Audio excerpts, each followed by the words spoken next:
Wabarakatuh.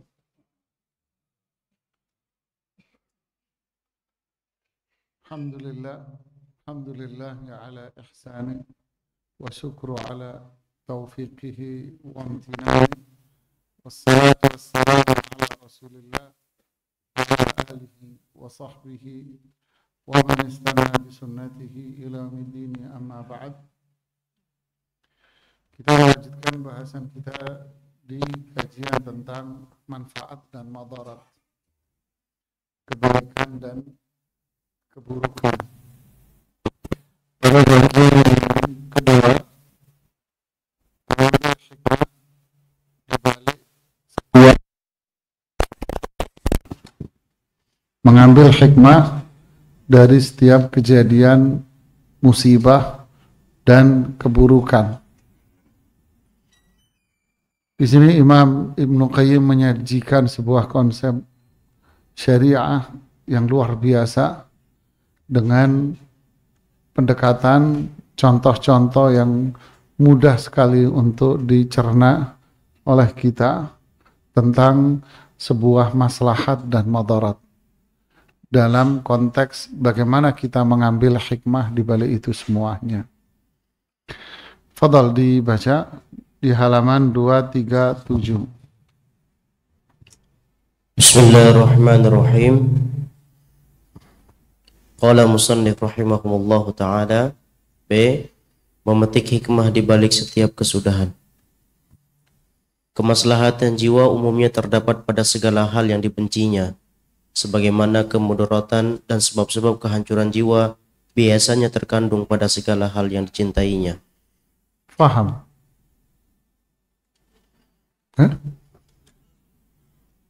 Saya aja baca 3 kali baru paham maksudnya apa ini gitu. Kemaslahatan jiwa, kebaikan jiwa umumnya, secara umum nih beliau, secara umum ya, bukan kasus ya, secara umum terdapat pada segala hal yang dibenci. Kebaikan itu pada umumnya ada pada sesuatu yang dibenci. Jadi kalau mau badan sehat, minum jamu pahit. Jamu pahit disukai? Hah? Dibenci kan? Tapi baik nggak? Ya udah, paham ya? Jadi kemaslahatan jiwa umumnya terdapat pada segala hal yang dibenci. Ya, sholat disukai nggak sama hawa nafsu? Enggak. Zakat, sedekah disukai tidak sama hawa nafsu? Hah? Enggak. Capek-capek cari duit, enak aja gue lu terima gitu aja kan gitu ya. Nah, puasa enak nggak sama jiwa? Enggak. Nggak sarapan aja ngomel-ngomel. Aus bingung kita. Disuruh puasa lagi. Haji.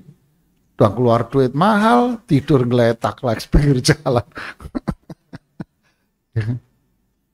Udah mahal-mahal, rajin perawatan. Udah sebulan 3 kali. Perawatan, rusak perawatan di haji. Nggak enak kan? Tapi itu semua apa? Hah? Baik, maslahat. Kita lihat contoh-contoh Ibnu Qayyim luar biasa nanti. Yang kedua, kemadaratan dan sebab-sebab kehancuran jiwa biasanya terkandung pada segala hal yang dicintai. Kebalikannya, ya kan? Duduk santai, nggak sholat, terus nggak mau bayar zakat, nggak sedekah, ya duitnya utuh. Terus dosa-dosa besar, minuman keras, khamar, zina dan sebagainya, kan disukai sama jiwa. Ya, perempuan nggak pakai jilbab, kan adem, semriwing, ya kan? Enak semriwing kan adem. Disukai kan sama jiwa? Disukai. Tapi itu apa? Kehancuran. Ini kalimatnya singkat tapi luar biasa. Ya. Kemaslahatan jiwa umumnya terdapat pada segala hal yang dibenci. Oke. Ini jadi rumus di pikiran kita nih. Mindset ya. Kemudaratan dan sebab-sebab kehancuran jiwa biasanya terkandung pada segala hal yang ingat, ini penilaian secara umum. Oke. Lihat contoh-contoh yang beliau sajikan. Fadhal. Perhatikanlah seorang tukang kebun berpengalaman yang menanam tumbuhan di kebunnya. Ia memelihara dan merawat tanaman itu dalam jangka waktu tertentu. Disiram dan dipeliharanya tanaman tersebut hingga tumbuh besar. Akar-akar pohon yang berbelit dipisahkan. Dahan-dahannya pun dipotong. Karena ia tahu betul bahwa tanaman yang tidak dirawat tidak akan menghasilkan buah yang bagus dan rasa yang nikmat. Paham? Mana sisi buruknya, nggak enaknya? Merawat. Terus ketika tumbuh malah sebagian akar dipotong, dahan-dahannya dipotong. Semua itu dia melakukan untuk kemaslahatan. Jadi untuk mendapatkan kemaslahatan, dia harus melewati hal yang dia dibenci. Dia capek-capek nyiram, gede, malah dipotong sebagiannya. Itu contohnya. Contoh lagi, terus. Kemudian tanaman itu disuntik dengan vitamin atau zat nabati yang diambil dari pohon berbuah unggul. Ketika zat itu sudah menyatu hingga buah pun dihasilkan, si tukang kebun merapikan pohon itu kembali dan memotong dahan-dahan rapuh yang dapat melemahkan kekuatannya. Ia menyakiti pohon itu ketika memotong bagian dahannya dengan alat dari besi, tidak lain demi kemaslahatan dan kesempurnaan pohon itu sendiri, yakni agar buah yang dihasilkannya layak disungguhkan di meja para raja. Paham? Paham ya? Subhanallah. Secara tidak langsung Ibnu Qayyim ini ngajarin kita cara nanam tanaman. Subhanallah. Terus dibiarkan begitu saja pohon itu menyerap sendiri minuman dari dalam tanah pada setiap waktu oleh si tukang kebun. Dibiarkan pohon ini menyerap apa? Menyerap sendiri minuman. Bahkan menyakitkan nggak tuh sikap ini bagi pohon itu? Hah? Menyakitkan. Kok gue didiemin, nggak dikasih minum? Dia dibiarin menyerap sendiri cairan dari pohon. Padahal yang dilakukan oleh tukang kebun itu sesuatu yang bermaslahat buat dia. Terus. Bahkan sesekali waktu dibuatnya pohon itu dahaga, lalu disiramnya pada waktu yang lain. Sebab ia tahu bahwa tidak boleh ada air yang mengenainya terus-menerus, sekalipun hal itu dapat membuat pohon tersebut berdaun lebat dan cepat tumbuh. Ia pun sengaja membuang sebagian dedaunan rindang yang menghiasinya, karena daun-daun itu dapat menghambat kematangan dan kesempurnaan buah yang dihasilkannya, seperti halnya perawatan pohon anggur dan yang sejenisnya. Masya Allah, ini beliau ilmunya kemana ini? Luar biasa ya. Alim beliau ini, sampai urusan biologi tahu. Paham nggak maksudnya dari konsep di atas? Jadi untuk mendapatkan kemaslahatan, dia harus melakukan sesuatu yang dibenci. Terkadang harus menyakitkan. Ya, motong ranting dengan alat tajam, ini dibuang, dibiarkan, kemudian dibiarkan dia mengering sesekali, habis itu dia kasih minuman lagi, begitulah. Untuk mendapatkan kemaslahatan, sesekali harus tega. Hah? Terkadang harus apa? Harus tega memang. Karena itulah kemaslahatannya. Terus? Si tukang kebun itu rela memotong bagian-bagian tumbuhan itu dengan alat yang terbuat dari besi, yakni membuang banyak daun dan ranting penghiasnya yang mengganggu pertumbuhan. Hal itu dilakukannya demi kemaslahatan buah itu sendiri. Seandainya pohon itu mempunyai naluri dan insting seperti binatang, niscaya ia akan mengira bahwa perlakuan yang demikian hanya akan mencelakainya dan membahayakan dirinya. Padahal perbuatan tersebut dilakukan demi kemaslahatannya. Mungkin kalau kita akan mengatakan dia nggak sayang sama saya. Ya Bu ya. Dia bilang nggak sayang dia sama saya. Dia nggak perhatian kok sama saya. Mungkin dia mengatakan.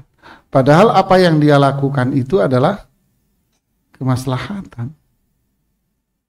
Oke, ini contoh berkaitan dengan pohon. Sekarang beliau ngasih contoh berkaitan dengan orang tua dengan anak. Betul.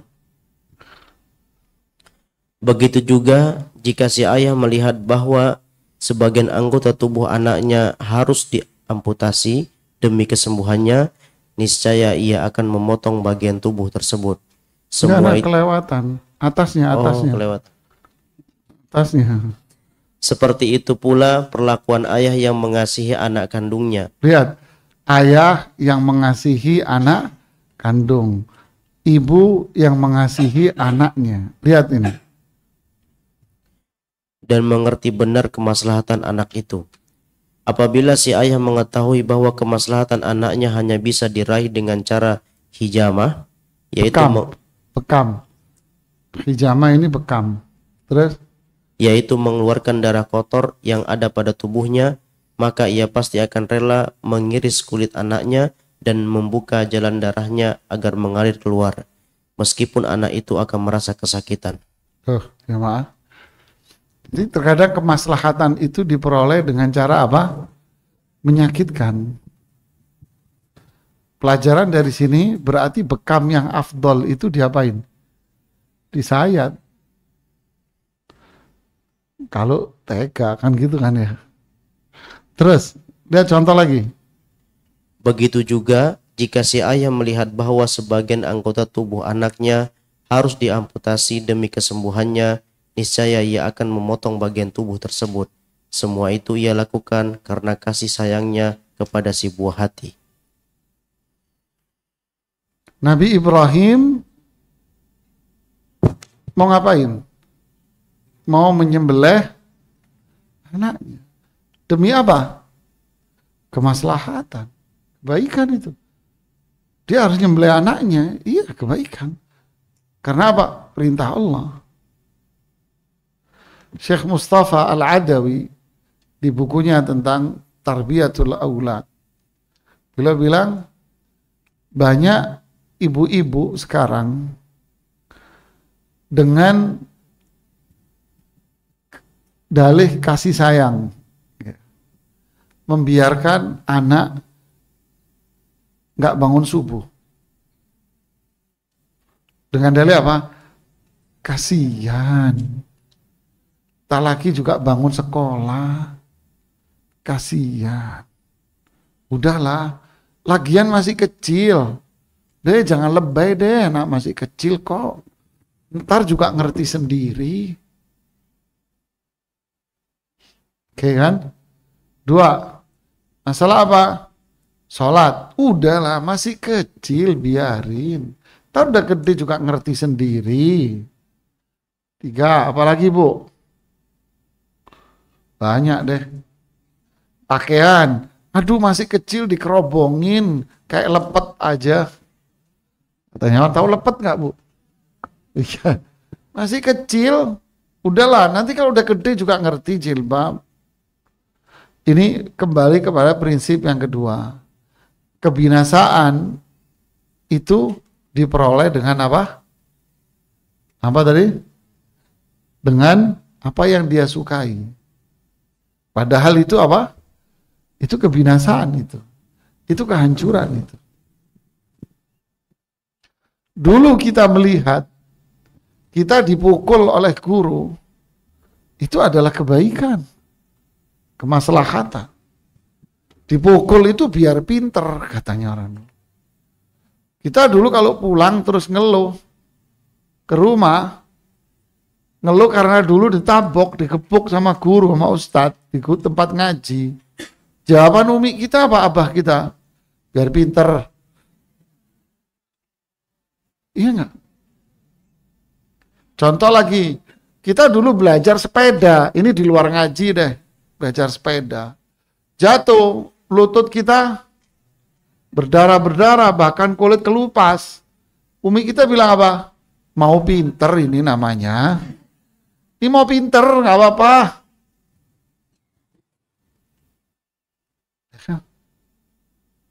Anak sekolah lama, oh nggak apa-apa, biar pinter. Sekarang, aduhnya kenceng. Siapa? Ini, yang paling ini, mak-mak ini. Dulu rumus saya di pondok, Bu, santri baru, rumus saya santri baru itu 1. Ustaz, gimana biar anak saya betah? Doain Ustaz ya anak betah di sini. Rumusnya 1. Apa? Ini jangan suruh telepon 3 bulan. Paling cepat 2 bulan deh. Kalau 3 bulan lebih bagus. Jangan telepon yang ini. Kenapa? Aduhnya itu penyakit. Aduh, kesian. Ya. Jadi ini kaidah yang luar biasa ya. Justru kehancuran itu diperoleh dengan apa? Apa yang dia sukai. Dikasih, ini dikasih, semua dikasih. Hancur ibu.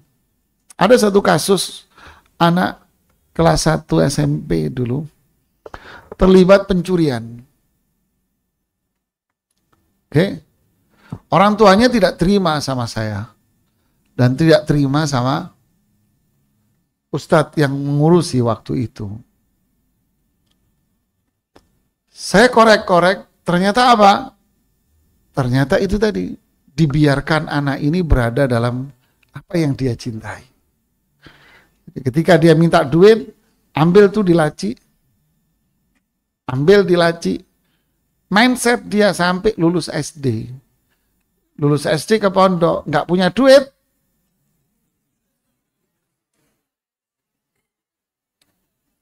Terletak di sini. Mamanya kita panggil, cerita, nangis-nangis mamanya. Jadi saya salah Ustaz selama bertahun-tahun. Iya. Kasus lagi yang kedua. Seorang angkatan darat dengan pangkat tinggi. Anaknya mondok. Habis itu anaknya terlibat kasus pencurian. Pangkatnya tinggi nih. Datang ke rumah saya pakai baju lengkap. Saya dicuci sama dia, dimarahin, dimaki-maki saya. Gak apa-apa, saya diemin, resiko jadi ustadz pondok ya begini. Saya diemin aja, selesai. Selesai ngomong, Pak saya boleh ngomong. Silakan, marah-marah. Pak maaf, Anda ngasih jajan anak Anda berapa? Saya kasih jajan dia 500.000 sebulan. Itu Bu, awal-awal 2000-an gitu kan ya.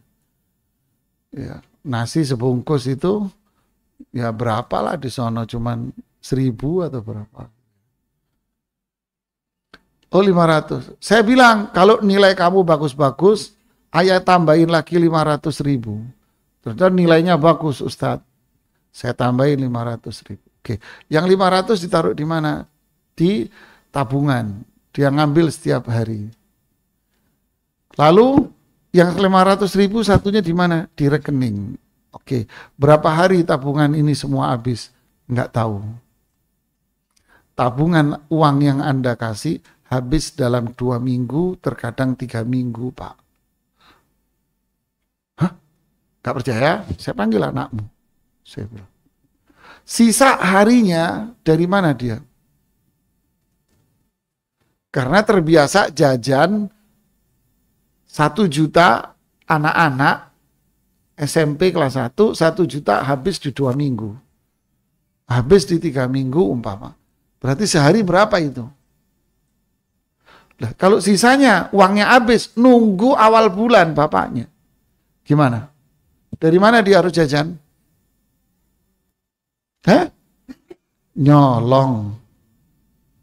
Di situ dia minta maaf sama saya, nangis-nangis dia malah. Inilah kaidah besar di sini. Kehancuran itu terjadi pada sesuatu yang terkadang kita sukai. Sehingga cenderung untuk diikuti. Biarin deh. Seorang suami istri. Si suami adalah anak mama. Ini saya kisah nyata semua. Suaminya anak mama. Ya. Dari kecil dia disiapkan pembantu yang ready 24 jam ngurusin dia. Sampai dia dewasa.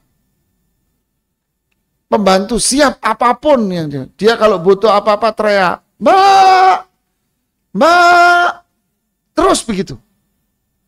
Sampai dia menikah. Ketika dia menikah, bisnis keluarganya terjun payung. Kelar bisnisnya. Dia harus hidup mandiri dengan istrinya. Sedangkan dia sekian tahun mindset, Mbak. Apa yang terjadi dengan rumah tangganya? Anda bayangin sudah. Inilah jamaah contoh-contoh kesirian. Ya. Tidak semua yang kita sukai itu berakhir dengan kebaikan. Justru bisa jadi apa yang tidak kita sukai itu bisa jadi berakhir dalam kebaikan. Itu yang ingin beliau sampaikan dari ayat-ayat di atas. Bunyi ayatnya tadi apa? Coba lihat di halaman depannya. Wa asa an tuhibbu syai'an wa huwa syarrul lakum. Bisa jadi apa yang kalian cintai, sesuatu yang kalian cintai, itu buruk buat kamu loh. Ya. Wa asa an tuhibbu syai'an. Ya. Apa? Boleh jadi kamu tidak maaf dari mana? Di atasnya maaf. Wa asa an takrahu syai'an wa huwa khairun lakum. Bisa jadi apa yang kalian benci itu apa? Justru itu baik buat kamu. Kebalikannya, apa yang kamu sukai justru itu bisa syarrun lakum, buruk buat kamu. Yang tahu siapa? Wallahu ya'lamu wa antum la ta'lamun. Allah yang maha tahu, kamu nggak tahu. Ayat bawahnya, fa in karihtumuhunna fa asa an takrahu syai'an wa yaj'alallahu fihi khairan katsira. Jika kalian suami membenci istrimu, bisa jadi apa yang kamu benci itu Allah akan jadikan itibalik itu setelah itu kebaikan. Jadi apa yang kita kira di benak kita belum tentu seperti yang di benak kita. Apa yang ada di benak kita belum tentu itu seperti itu. Ingat itu jemaah. Wasta'inu bis-sabri was-salah. Minta tolong kamu kepada Allah. Caranya gimana ya minta tolong sama Allah? Caranya adalah bak di situ bak sebab. Kata Imam Sengkiti. Baknya sebab. Caranya gimana Allah menolong kita? Bis-sabri. Caranya adalah sebabnya sabar dan sholat. Lalu Allah bilang apa? Wa innaha lakabiratun. Tapi itu sulit loh. Berat.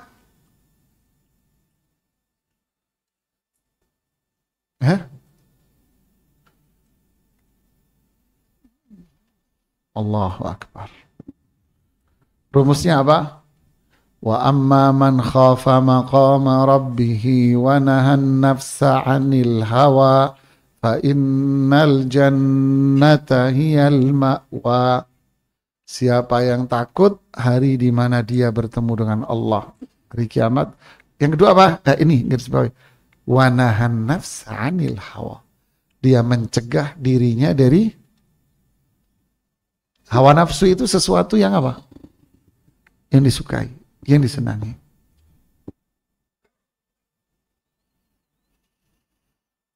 ujungnya apa?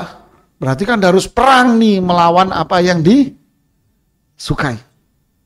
Kenapa? Karena ujungnya, akhirnya apa? Finishnya fa innal jannata hiyal ma'wa. Karena ujungnya surga menjadi tempat tinggal. Fajazahum bima sabaru apa? Jannatan wa harira. Fajazahum bima sabaru. Allah memberikan balasan kepada mereka karena apa? Sabarnya. Sabar itu dicintai apa berat? Berat. Berat luar biasa. Luar biasa beratnya. Suhaib Ar-Rumi datang ke Makkah jadi budak, diperbudak. Setelah dibebaskan, lihat diperbudak. Setelah bebas, beliau dagang, sukses, kaya. Hartanya bertumpuk di gudang. Ketika mau hijrah, dibegal sama Abu Jahal. Apa jawabannya? Kalau ini yang kalian mau, ambil semuanya. Ambil semua. Ini baru deal, wahai Suhaib. Pergi dia. Ketemu Rasulullah SAW di Quba. Rabihat tijaratuka ya Suhaib. Kamu telah berbisnis dan bisnismu untung. Sulit nggak untuk mencapai itu? Sulit. Ya Allah, saya dulu berat. Saya dulu budak. Saya dulu ini, sekarang jadi begini. Tiba-tiba kok. Ya kan? Allahu Akbar. Jadi kemaslahatan itu seringkali harus melalui apa? Rintangan jemaah. Dan kehancuran itu seringkali dibingkai dengan apa? Di hadis huffatil jannatu bil makarih. Surga itu diselimuti dengan apa? Keburukan, kesulitan. Tapi huffatin naru bis syahwat. Neraka itu diselimuti dengan kesenangan. Apa yang dicintai hawa nafsu. Anda tahu apa kisah hadis ini? Kisah hadis ini hadis sahih. Kisahnya adalah setelah Allah menciptakan surga. Allah menyuruh Jibril masuk. Lalu keluar, ya Rabb, ya Allah, kalau begini ceritanya ini surga, semua pasti masuk sini. Gitu, iya. Masuk lagi kamu. Masuk. Keluar lagi. Ya Rabb, saya takut nggak ada orang masuk surga. Masuk lagi ke neraka. Masuk coba ke neraka. Ya Rabb, nggak ada orang yang mau masuk sini. Udah, masuk lagi. Ya Rabb, saya takut orang semua masuk neraka. Lalu Rasulullah SAW mengatakan, surga itu ditutup dengan tirai yang namanya apa? Sulit, berat, angel semua. Tapi neraka diselimuti dengan apa? Nah itulah. Jadi kemaslahatan itu harus nabrak dinding-dinding yang namanya sulit itu. Makanya dicontohkan tadi dengan contoh yang indah. Ya, contoh ayat, tanaman. Begitulah seterusnya jemaah. Kita lanjutkan. Apabila si ayah mengetahui bahwa kemaslahatan anaknya hanya dapat dicapai dengan cara tidak memberikannya sesuatu, maka ia tentu tidak akan memberikannya dan tidak akan memanjakannya. Sebab ia mengetahui bahwa pemberian kepada anak itu adalah penyebab utama yang akan mengantarkannya pada kerusakan dan kebinasaan. Karena itu, ia pun seringkali menolak keinginan anaknya demi kemaslahatan putranya, bukan karena kikir terhadapnya. Jadi jangan gampang-gampang kita ini nuduh suami pelit, Bu. Pelit kamu ya. Kenapa? Karena keinginan hari ini belum dituruti. Jangan. Ya. Begitu pula kita. Ya. Jangan memandang sesuatu yang buruk itu adalah sesuatu yang menjijikkan. Bisa jadi yang buruk itu ternyata apa? Indah itu. Jadi inilah perjuangan orang tua zaman dulu kan begini. Tapi sekarang sudah terjadi pergeseran. Zaman sekarang merasa bahwa menuruti keinginan anak, semua yang diinginkan anak, itu adalah ketentraman dan kedamaian. Biar anak nggak rame, biar anak nggak berisik, biar anak nggak goda, dikasih handphone. Kenapa? Emaknya mau main sendiri, ayahnya mau main sendiri dia. Kasihlah handphone. Ini padahal itu berbahaya sekali. Bagi dia mungkin nyaman, dia enak, tapi ternyata itu membinasakan. Dan contoh ini sangatlah banyak dalam keseharian kita. Ya. Lanjutkan. Allah Maha Bijaksana di antara yang bijaksana, Maha Pengasih di antara para pengasih, dan Maha Mengetahui di antara yang mengetahui. Dia lebih sayang kepada hamba-hambanya daripada mereka, ayah atau ibu mereka terhadap diri mereka sendiri. Allahu Akbar. Apabila Allah menimpakan sesuatu yang tidak disukai kepada mereka, berarti pada dasarnya itulah yang terbaik bagi mereka. Ya Allah. Allahu Akbar. Ini harus kita tanam. Ini iman jemaah. Sehingga kalau kita tertanam ini, maka kalau kita tertimpa sesuatu yang menurut hawa kita buruk, maka semua ini akan hilang. Ini Allah sayang.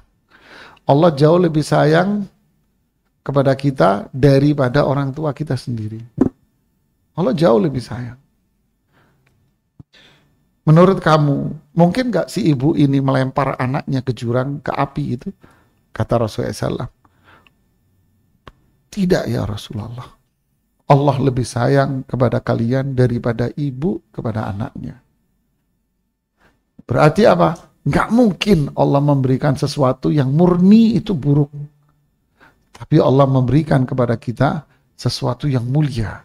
Walaupun itu menurut kita terasa pahit. Tapi itu mulia loh. Ya. Ini hidup kita bahagia jamaah kalau begini jamaah. Hidup kita akan terus apa? Tersenyum.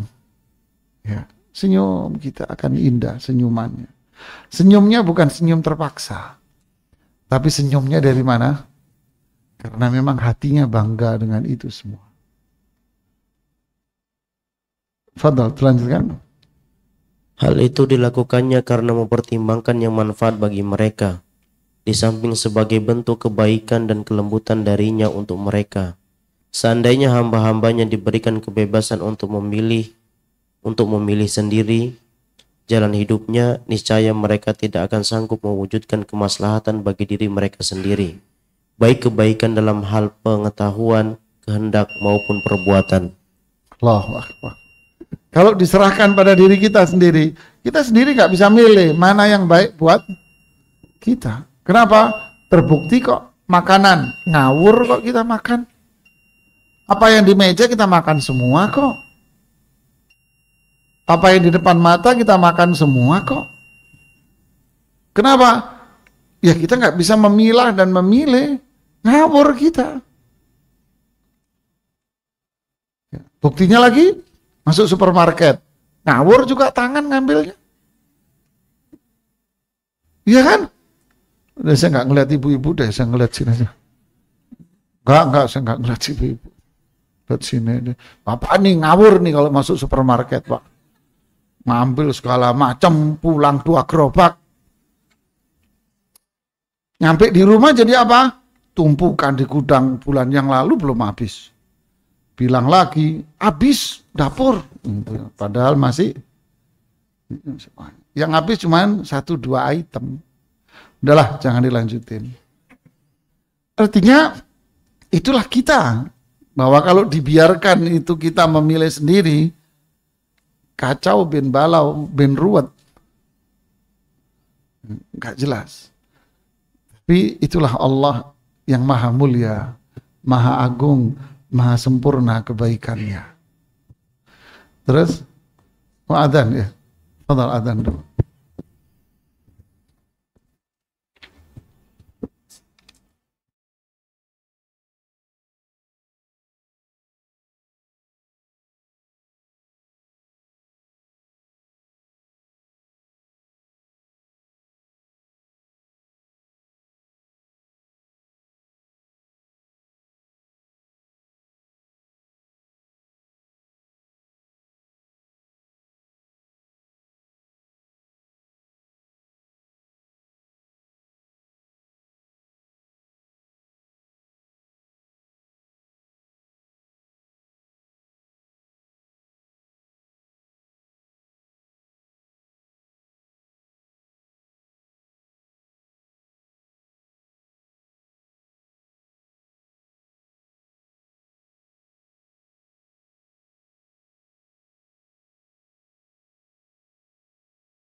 Fadhal.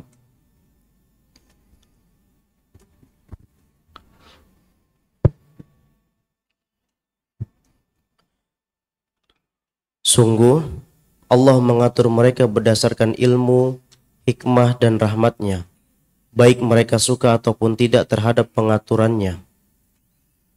Hal itu tentu saja didasari oleh orang-orang yang meyakini kebenaran asma dan sifatnya. Oleh karena itulah, mereka tidak mencela sedikit pun hukum yang telah ditetapkannya. Namun, hal itu tidak diketahui oleh orang yang tidak mengenalnya. juga tidak mengenal asma dan sifatnya. Oleh karena itulah mereka menyaksikan pengaturannya, mencela kebijaksanaannya, dan tidak mau tunduk terhadap ketetapan hukumnya. Mereka menolak hukum-hukum Allah berdasarkan logika mereka yang rusak, pendapat mereka yang batil, dan cara mereka yang keliru. Tak heran bila mereka tidak mengenal Rob mereka dan tidak dapat meraih kemaslahatan diri mereka. Semoga Allah melimpahkan taufik kepada kita semua. Subhanallah ya. Seperti orang jalan, dia tidak tahu kalau di depannya ada lubang besar yang bisa membinasakan dirinya. Dia jalan aja.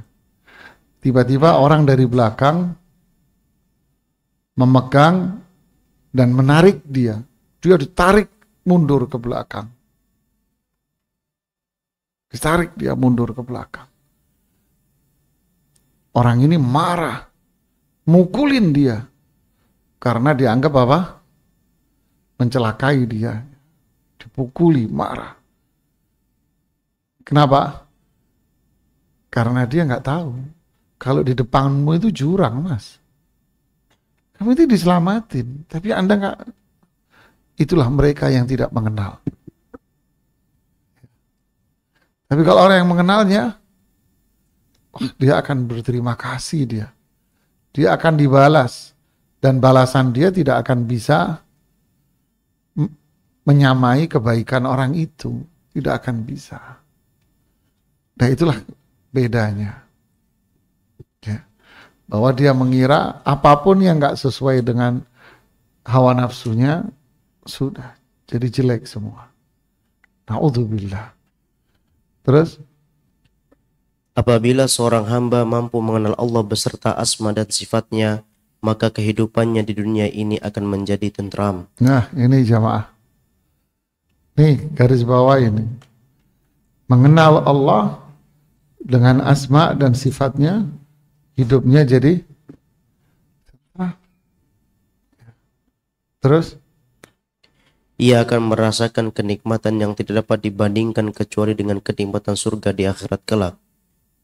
Sebab ia selalu ridho kepada Robnya, sedangkan keridoan merupakan surga duniawi dan tempat peristirahatan bagi orang-orang yang mengenal Allah. Ini maksud dari ungkapan Syekhul Islam Ibnu Taimiyah, siapa yang tidak menikmati surga dunia, dia tidak akan menikmati surga akhirat. Ini maksudnya. Ini maksudnya. Surga dunia ini apa? Mengenal Allah dengan nama-nama dan sifatnya. Mengenal kasih sayang, kemuliaan, kebesaran Allah.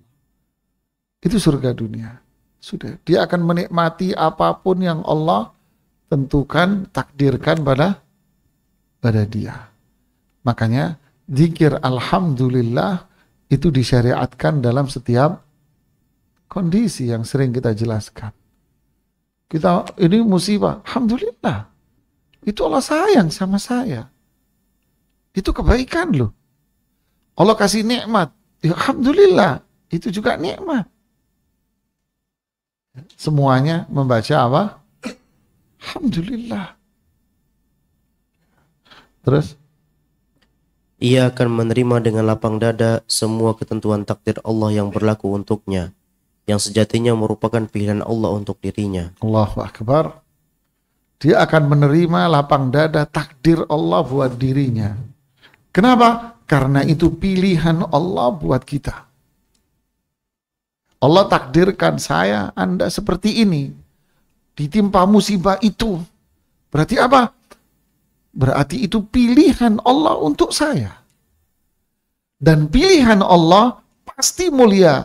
Karena zatnya adalah zat yang mulia. Subhanallah, maha suci Allah dari sifat-sifat yang kurang. Dari sifat-sifat yang buruk, Allah tidak memiliki keburukan sedikit pun pada sifatnya. Berarti apapun yang Allah takdirkan buat saya, maka semua itu adalah apa? Baik, alhamdulillah. Allah takdirkan ini, alhamdulillah. Kok kuat Anda? Kok bisa senyum? Loh, emang apa yang menimpa saya sehingga saya harus nangis? Emang apa yang menimpa saya harus teriak-teriak?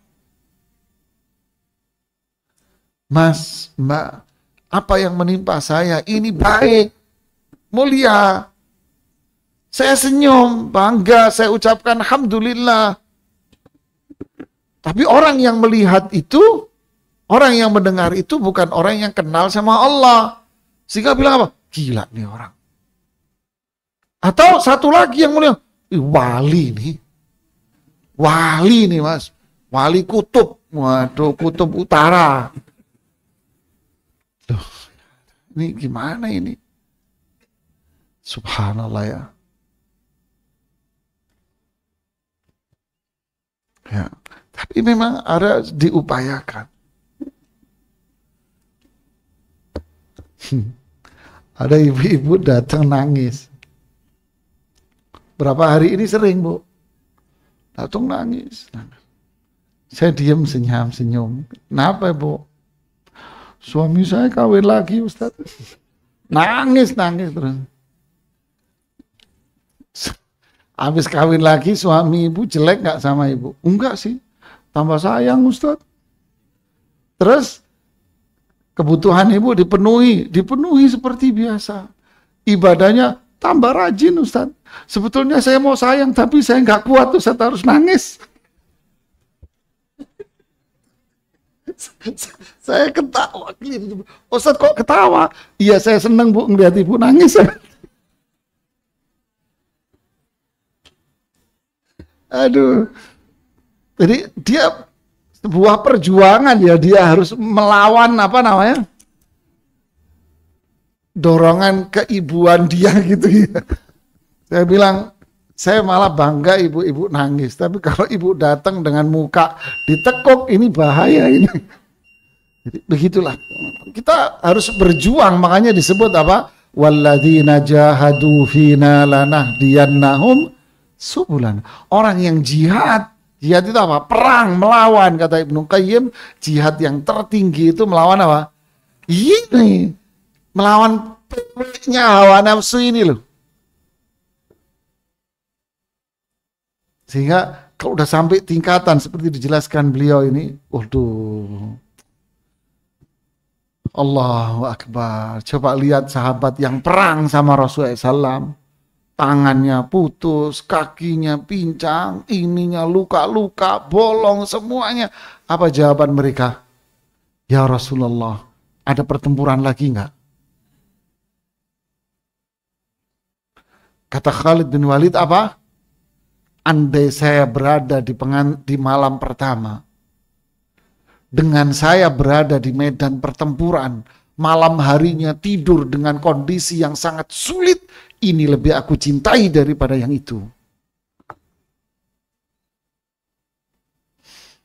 Anda memberikan saya budak yang luar biasa, dengan saya harus berperang melawan musuh, itu yang lebih aku utamai daripada yang ini. Saya tidak banyak membaca Al-Quran, karena saya sibuk berperang melawan pasukan musuh. Sama kita jamaah. Saya tidak banyak ngaji Quran karena saya sering buka medsos. Sama kan ya? Sama deh ya? Iya, enggak sama ya? Enggak ya. Pintar kamu. Enggak, dia enggak ente yang ya. Fadal lanjutnya. Ia juga akan menerima hukum-hukum agama dengan perasaan lapang. Allahu Akbar. Inilah makna meridhoi Allah sebagai Rabb, Islam sebagai agama, dan Muhammad sebagai Rasul. Orang yang tidak mempunyai keridhaan seperti ini belum dapat dikatakan telah mencicipi manisnya iman. Allahu Akbar. Di hadis sahih apa bunyinya? Dzaqa ta'mal iman man radiya billahi rabba wa bil islami dina wa bi Muhammadin sallallahu alaihi wasallama nabiyya. Dia akan menikmati. Iman diumpamakan seperti makanan yang nikmat. Dia akan menikmati iman. Kapan? Radiya billahi rabba. Ridha Allah sebagai Rabbnya. Ini. Apapun yang Allah tetapkan buat saya, dia akan bangga dan bahagia. Walaupun hawa nafsu saya merasa berat, tapi Allah, inilah kemuliaan keagungan Allah. Hasilnya wabil islami dina, dia akan menerima hukum syar'i. Wabi Muhammadin sallama nabiyan wa rasulah. Ini orang yang menikmati iman, inilah surga dunia. Ibnu Abbas cerita, hari itu diumumkan pengharaman khamr untuk terakhir kalinya. Ala innal khamra qad hurrim. Ala innal khamra qad hurrim. Ketahuilah minuman keras hari ini diharamkan selama-lamanya sampai hari kiamat. Apa yang terjadi? Nanti dulu Pak, pelan-pelan, bertahap. Dikit-dikit, Mas. Begitu Pak? Tidak, Mas. Hari itu kami melihat sudut-sudut kota Madinah banjir dengan minuman keras. Kenapa? Karena khamr bagi mereka itu adalah air putih.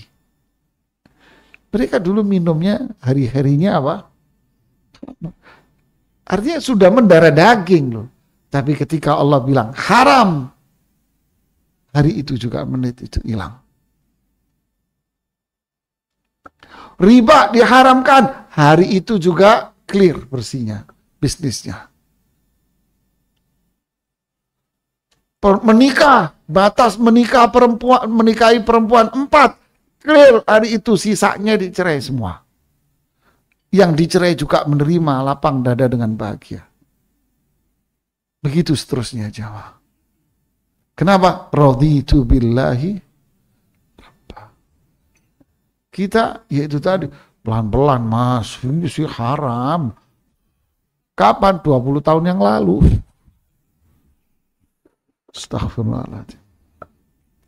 Ayo terus, fadal. Perolehan keridoan semacam ini bergantung pada tingkat pengetahuan seseorang tentang keadilan, hikmah, rahmat, dan kebaikan pilihan Allah untuk dirinya. Allah. Semakin bertambah pengetahuannya mengenai semua itu, semakin ridho pula ia kepadanya. Alasannya, karena ia akan menyadari bahwa takdir Allah Subhanahu wa Ta'ala yang berlaku bagi semua hambanya itu berkisar di antara keadilan, kemaslahatan, hikmah, dan rahmatnya, tak sedikit pun melenceng dari kisaran itu. Ya, jemaah. Jadi tingkatan ini akan akhirnya bervariasi, dipengaruhi oleh apa? Ya, ilmu Anda seberapa besar. Sebagaimana kita melihat binaragawan, olahragawan, makanannya apa? Ya gini doang. Mungkin orang yang tidak mengenal akan mengatakan, nyiksa diri lo. Ya? Makan telur putihnya doang. Makan singkong, nasi sedikit, ya nyiksa diri. Gue sih sepiring Mas. Kan gitu kan. Kenapa? Ilmumu nggak nyampe Mas. Oh ya, gimana caranya? Semedi di Gunung Putri. Enggak. Ya belajar Quran, belajar hadis. Ya. Belajar akidah Islam, tauhid. Inilah sampai ke arah situ. Fadhal. Penjelasan di atas sebagaimana sabda Rasulullah Shallallahu Alaihi Wasallam di dalam sebuah doa yang sangat populer. Dengan lafaz hadisnya, tidak ada sesuatu kesusahan atau kesedihan yang menimpa seorang hamba. Lalu ia mengucapkan doa. Ini yang kita bahas di pertemuan yang lalu ya, sampai berkali-kali dipotong-potong sama Ibnu Qayyim. Terus lompatin si sebelahnya, bagian dari doa tersebut sampai kita bikin hafalan, ya, bagian sebelahnya. Ya. Bagian dari doa tersebut yang terkait dengan pembahasan di sini adalah kalimat adlun fiyya qada'uka, ketentuanmu adil bagiku. Kalimat ini berkaitan dengan segala ketentuan Allah yang ditetapkan bagi semua hambanya, baik itu berupa hukuman ataupun sakit dan penyebabnya. Dia yang menentukan sebab dan akibat semua kejadian. Dia maha adil dalam penentuan takdir ini. Di samping itu, ketentuan-ketentuannya diberlakukan demi kebaikan mukmin, sebagaimana sabda Nabi sallallahu alaihi wasallam, "Walladzi nafsi biyadihi, la yaqdillahu lil mu'min qada'an illa kana khairan lahu, wa laysa dzalika illa lil mu'min." Demi zat yang jiwaku berada di tangannya, tidaklah Allah menentukan suatu takdir bagi seorang mukmin, melainkan takdir itu merupakan yang baik baginya. Yang demikian itu hanya berlaku bagi orang mukmin. Allahu Akbar. Allahu Akbar. Subhanallah. Dosa kita yang menjadikan kita nggak bisa merasakan ini. Ya. Dosa kita, kezaliman kita, kejahatan kita yang menjadikan kita tak mampu merasakan ini semua, jemaah. Akhirnya kita merasa bahwa takdir Allah itu adalah buruk. Ini dosa kita. Ibnu Hajar mengatakan, saya teringat omongan Ibnu Hajar ketika mengomentari hadis dzaqa ta'mal iman. Dia menikmati manisnya iman. Dan juga hadis thalathun man kunna fihi wajada halawatal iman. Ada 3 sifat, kalau ada seseorang dia akan menikmati manisnya iman. Ibnu Hajar mengatakan, ini ibarat tubuh seseorang. Kalau tubuhnya itu sehat, lihat ini, kalau tubuhnya sehat, dia akan diberi minuman madu, dia akan menikmati manisnya madu itu. Tapi ketika tubuhnya sakit, dia dikasih madu, dia akan merasakan bahwa madu itu pahit. Kenapa tubuh kita sakit? Itulah dosa kita. Ya, dosa kita. Kalla innahum an rabbihim yawma idzin lanahjub. Karena dosa kita nggak bisa melihat, nanti terhalang melihat surga, melihat keagungan Allah, melihat Allah Subhanahu wa taala di surga, tidak bisa. Sebagaimana sekarang juga tidak bisa kita melihat nikmatnya ini semua, nikmatnya ibadah, nikmatnya sedekah, nikmatnya dikasih musibah. Abu Muslim Al-Khawlani mengatakan, saya lebih cinta diriku ditimpa musibah. Ya Allah jemaah, saya sangat suka diriku ditimpa musibah. Kenapa? Karena pahalanya berarti double, berlipat-lipat ganda. Allah lagi sayang banget sama saya. Allah lagi cinta banget sama saya. Berarti Allah akan memberikan kemuliaan, kebaikan, derajat yang tinggi sama saya. Makanya Allah memberikan saya musibah. Alhamdulillah. Ini makanya Allah sebut di banyak ayat di dalam Al-Quran bahwa iman itu adalah cahaya. Iman itu adalah cahaya yang menerangi semuanya. Kalau enggak, kita tak akan sampai pada tingkatan ini. Tubuh kita sakit, kita dikasih makanan yang enak apapun, kita akan mengatakan pahit. Ya. Lalu kita menyalahkan orang lain. Kayak zaman COVID kemarin. Semua makanan asrep katanya. Ada yang bilang semua makanan asin. Ya, ada yang bilang semua makanan bikin mual. Gimana sih, Mas? Sebetulnya jiwa kita yang sakit. Kok malah nyalain orang? Astaghfirullahaladzim. Makanya kita disuruh rajin apa? Istighfar. Istighfar. Terakhir baca di bawahnya. Aku pernah bertanya terkait masalah takdir ini kepada guru kami Ibnu Taimiyah. Apakah hamba termasuk dari takdir terbaik baginya? Beliau rahimahumullah ta'ala menjawab, ya, apabila syaratnya terpenuhi. Allah. Ya, apakah takdir bisa sesuatu yang terbaik? Ya, kalau syaratnya penuh. Sama tadi dengan logikanya Ibnu Hajar, apakah madu itu terasa manis? Jawabannya apa? Iya, ketika syaratnya. Apakah makanan-makanan ini enak? Jawabannya iya, jika syaratnya. Apa syaratnya terpenuhinya? Sehat badan kita. Hati kita sehat. Yauma la yanfa'u malun wala banun illa man atallaha biqalbin sehat, ketemu Allah, masuk surga. Apa yang sehat? Hatinya. Hatinya yang sehat. Qalbun salim, yaitu hati yang terbebas dari penyakit. Itu makna qalbun salim, salima min kulli syai'in tukaddiruhu, yaitu selamat dari segala sesuatu yang mengotorinya. Salim, sehat. Apa itu? Para ahli tafsir mengatakan syirik, maksiat, bid'ah. Hatinya akan salim, sehat. Akhirnya hatinya qalbun salim, yaitu hati yang salim, selamat dan berserah diri. Adem hatinya, sehat. Saat itu ditimpa musibah, nggak ada. Nikmat dia.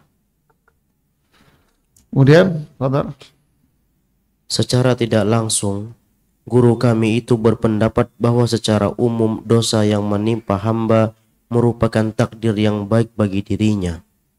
Namun perkataan apabila syaratnya terpenuhi menjelaskan bahwa dosa tersebut menjadi takdir yang baik jika disertai dengan hal positif yang dicintai Allah, seperti taubat, menyesal, tunduk, merasa hina dan menangis.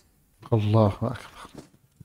Lau lam tudnibu la'atallahu biqaumin yudhnibun thumma yatubun. Kalau kalian tidak berbuat dosa, nanti Allah akan binasakan dan Allah ganti dengan kaum lain yang berbuat dosa tapi dia taubat.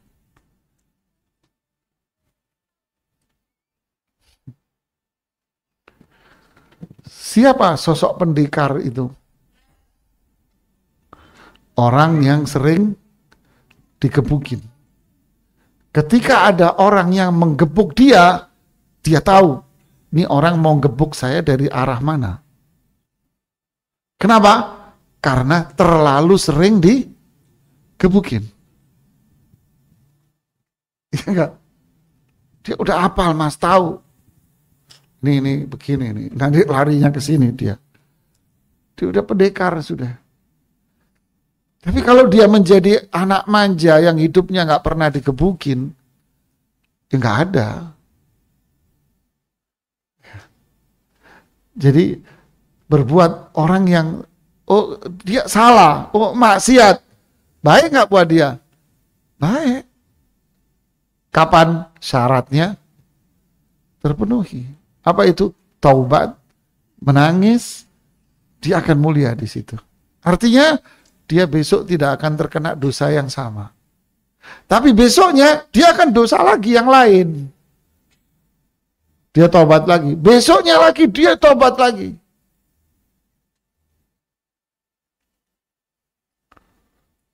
Subhanallah.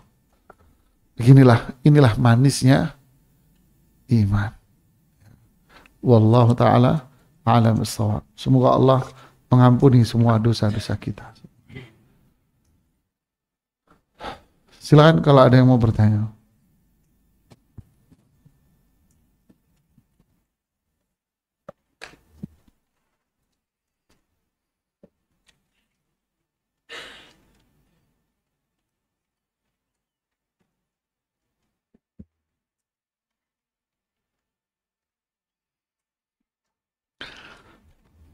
Ada pertanyaan di sini menarik. Bagaimana menyikapi anak ketika ia mengutarakan pendapatnya dan alasan-alasan mengapa ia melakukan sesuatu yang menurut orang tua itu salah? Saya tidak bisa menjawab ini. Kenapa? Karena bisa jadi yang dinilai salah itu hanyalah selera. Paham tidak? Selera dia. Seleranya orang tua. Contoh, orang tuanya dokter umpamanya. Dia kepengen anaknya jadi, tapi anaknya pengen jadi petani umpamanya, atau mau jadi dagang. Bagi orang tua itu dianggap salah tidak? Salah. Ya kan? Dianggap melanggar. Ini bahaya juga ini pertanyaannya. Orang tuanya pengen anaknya mondok. Kamu harus mondok, biar begini, biar ini. Anaknya nggak mau. Anaknya pengen sekolah umum. Lalu orang tua bilang, anak saya nggak nurut. Apakah benar sikap ini? Tidak. Salah ini. Ini tidak benar ini. Jadi ini melihat dulu kondisinya seperti apa. Jadi jangan memandang bahwa kebenaran itu hanya dari diri saya. Dan hanya memandang bahwa selera saya inilah yang paling baik, sehingga anak-anak saya harus ngikutin selera saya. Lu kan repot, Mas. Makanya pertanyaan ini saya katakan tadi, saya nggak bisa jawab. Tapi harus melihat seperti apa kasusnya yang terjadi, sehingga kita bisa menjawab dengan tepat. Kenapa? Yang kedua, jawaban saya bisa bumerang buat dia juga, buat saya juga. Ya. Sama ini, bagaimana kalau ibunya selalu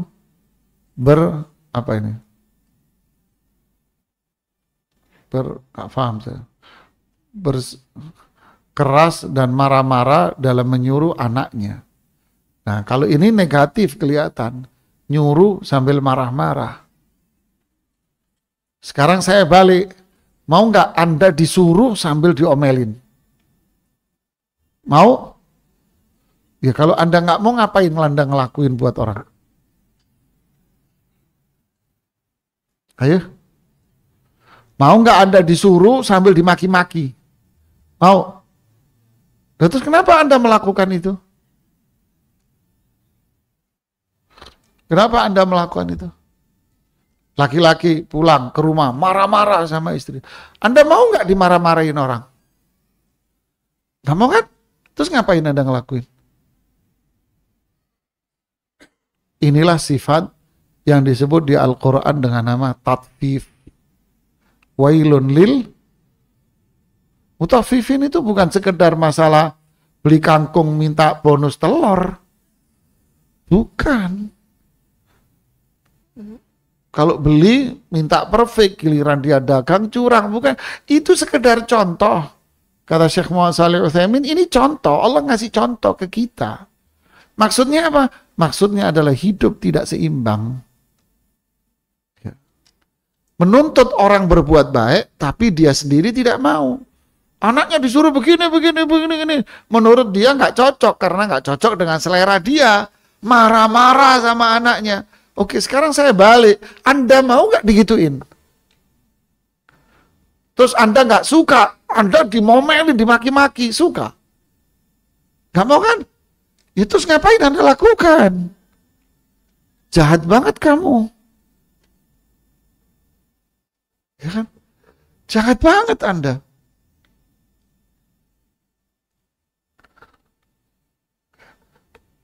Anda makan. Anda orang Padang disuruh makan sayur bening. Saya nggak doyan.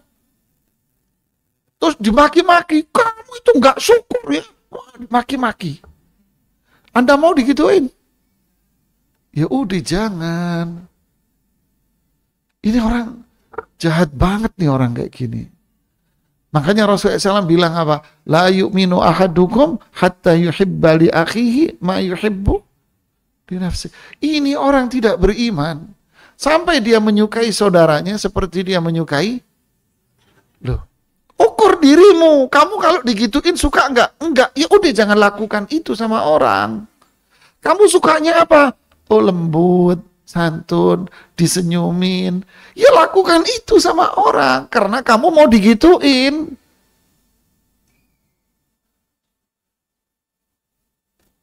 Islam ini indah. Ya, jangan dikotori dengan sikap kita yang seperti ini. Kemudian, waduh, panjang ini. Semoga Allah merahmati Ustadz, keluarga, beserta panitia dan semua Masjid Nabawi. Amin. Allahumma amin. Saat ini anak saya sedang belajar di pondok pesantren. Awal-awal kami merasa senang karena ini pilihan anak. Belakangan timbul rasa bersalah menaruh anak di pondok pesantren. Padahal kami sebagai orang tua sadar ilmu agama yang kami miliki sangat sedikit. Pertanyaan, apakah perasaan bersalah tersebut adalah rasa was-was yang datangnya dari setan? Iya. Itu jawabannya. Jawabannya apa? Ya. 2. Mohon tip dari Ustadz untuk menguatkan kami orang tua, kembalilah ke fitrah katanya. Apa fitrahnya? Anda bangga anak Anda di pondok. Ya sudah, kembalikan ke situ. Selebihnya adalah bisikan setan. Kenapa kok muncul rasa bersalah? 1. Makannya setiap hari toge goreng. Makannya setiap hari tempe rebus, tempe orek. Ya kan? Anaknya jadi kurus. Anaknya kotor, nggak rapi. Bajunya jadi nggak ada yang rapi. Baju baru dibeliin sudah dekil. Ya kan, bukan? Ya ini pondok ini asli pondok, Bu. Sudah saya mau. Ini asli pondok sudah. Terus apa lagi? Dan seterusnya, dan seterusnya. Hal-hal yang bersifat klise inilah yang dibikin ngerasa, aduh saya ngerasa dosa, anakku kok jadi begini. Padahal itu apa? Bisikan setan. Ya itu tadi, kebaikan itu terkadang ada pada sesuatu yang tidak kita sukai. Ya. Biarkan dia hidup. Biarkan dia jadi laki-laki. Biarkan dia jadi perempuan yang mandiri di sana. Ya. Jangan terus-terusan dia dikasih burger, dikasih steak. Sekali-kali dia harus makan nasi putih sama sambal karena di asrama kehabisan makanan. Kenapa kehabisan makanan? Telat datang ke dapur. Ya kan? Aduh, saya ngerasa bersalah, Ustaz. Anak saya sering nggak makan. Alhamdulillah sering nggak makan. Biar dewasa dia sadar ketika dia nggak makan, dia sering nggak makan. Kalau dia terus-terusan makan steak dan burger, ketika dia makan tempe, dia mati, nggak bisa hidup. Dulu ada wali santri, awal-awal 2000-an, dari Rawamangun sini. Sudah meninggal rahimahullah, anaknya meninggal rahimahullah ta'ala, rahimahumullah. Kaya dia di Rawamangun sini, udah kaya, udah makannya udah steak sama apa itu? Apa? Daging apa yang mahal itu? Wagyu A5 sudah, Bu. A5 sudah makan wagyunya udah. Ya. Masuk datanglah ke pondok. Pondok aja nganternya naik pesawat, zaman itu ya naik pesawat, terus diantar pakai taksi bandara, yang lainnya naik bis turun depan pondok kan gitu. Anak bilang, ente nggak salah masukin anakmu ke sini. Enggak, Ustaz. Khali rajal katanya dia, bahasa orang Arab ya. Biar dia jadi laki-laki, anaknya gendut. Rahimahullah. Bapaknya gendut. Biar jadi laki-laki. Biar tahu dulu bapaknya ini berdebu di padang pasir. Jangan ngelihat bapaknya sekarang tinggal di rumah mewah, mobil mewah, dia nggak tahu kalau kita dulu tinggal di padang pasir di Yaman. Dia orang Yaman, ngomongnya sengkek, dia ngomongnya sulit, sengkek istilahnya kan, sulit ngomong Indonesianya, campur-campur Arab gitu ngomong. Lucu dia. Ya sudahlah, terserah ente, deh, mondoklah anaknya kamu. Duitnya dititipin ke anak, Ustadz, anak titipin ke bapak, nggak bisa dibohongi. Anaknya pergi, duitnya ke Ustadz. Ini kalau nggak makan, ini duitnya Ustadz. Inilah orang tua, ya dititipin ke anak duitnya. Oke. Akhirnya Anda tahu gimana siasatnya. Saya ke warung yang dekat pondok. Saya panggil tuh bu, itu anak gendut, apalin wajahnya, apalin wajahnya. Iya Pak Ustadz. Ya. Terus pripun Pak? Pas Jawa halus kan di sana. Oh iya, ini duit bawa. Dia ngambil apapun, minta apapun kasih. Tapi jangan ngomong. Ji. Hari pertama, Ustadz saya nggak bisa makan, nggak ada daging di dapur. Apaan ini, buncis? Loh, saya bilang itu buncis daging ontak, tahu? Saya bilang, buncis. Siangnya lagi makan lele. Aduh, lele katanya dia. Lucu nggak makan setiap hari. Terus ente makan apa? Saya ke warung Ibu Kartini, namanya Ibu Kartini. Masya Allah beliau. Ya saya banyak tuh beli. Saya ngapain? Saya minta dibikinin telur. Saya minta dibikinin ayam. Ibu itu baik, saya makan. Nanti gimana bayarnya? Udah makan aja, yang penting kamu makan di sini, katanya ibu. Nggak usah nanya, katanya. Makan. Nggak tahu dia. Ustadz utang saya banyak sama tuh ibu, katanya dia. Oh ya gampang. Tunggu bapakmu kemari, saya bilang. Seminggu mimpes badannya bu. Kurus. 2 minggu datang bapaknya. Win Ibni, mana anakku? Alhamdulillah kurus ente, alhamdulillah katanya. Rahimahumullah, Allah sudah meninggal semua rahimahum. Jadi itulah jamaah ya. Jadi terkadang orang tua itu nangisnya di belakang. Ya, nangisnya di belakang. Tapi dia di depan anak, dia ingin menunjukkan bahwa apa itu tadi yang Ibnu Qayyim cerita. Dia anaknya diamputasi, dia akan amputasi. Untuk apa? Untuk kemaslahatan anaknya. Jadi ibu jangan nangis di depan anakmu. Jadi tunjukkan di depan anak bahwa inilah kehidupan. Ya, ibumu kamu lihat sekarang cantik. Dulu ibumu itu dekil. Kan gitu kan. Sekarang ojo cantik, kena pedicure, manicure. Dulu apaan pedicure, manicure? Dulu dekil mandi di kali belakang rumah, tahu? Ya kan? Saya ajak anak saya yang gede, panggil. Kali, tengah kali, kotor kalinya. Saya bilang, Abi dulu mandi sini. Jorok. Nggak percaya? Nih, saya panggil orang kampung yang lewat sini. Ahlan Sar, beket teman kecil. Tanya sama dia. Apaan? Katanya Abi dulu mandi. Iya, sama anak. Bareng di sini sama abimu. Waduh, kata anak saya. Ya akhi, itulah. Ajarkan anak Anda seperti kita dulu hidup sulit. Jangan ajarkan anak Anda jalan menuju salon. Jangan. Ya, ajarkan ke warung, ini hanya perumpamaan saja. Ya, wallahu ta'ala a'lam shawab. Udah nggak ada tanya lagi. Ya, ini yang bisa saya sampaikan. Semoga bermanfaat buat saya dan kita semuanya. Subhanakallahumma bihamdik. Asyhadu an la ilaha illa anta. Astaghfiruka wa atubu ilaik. Assalamualaikum warahmatullahi wabarakatuh.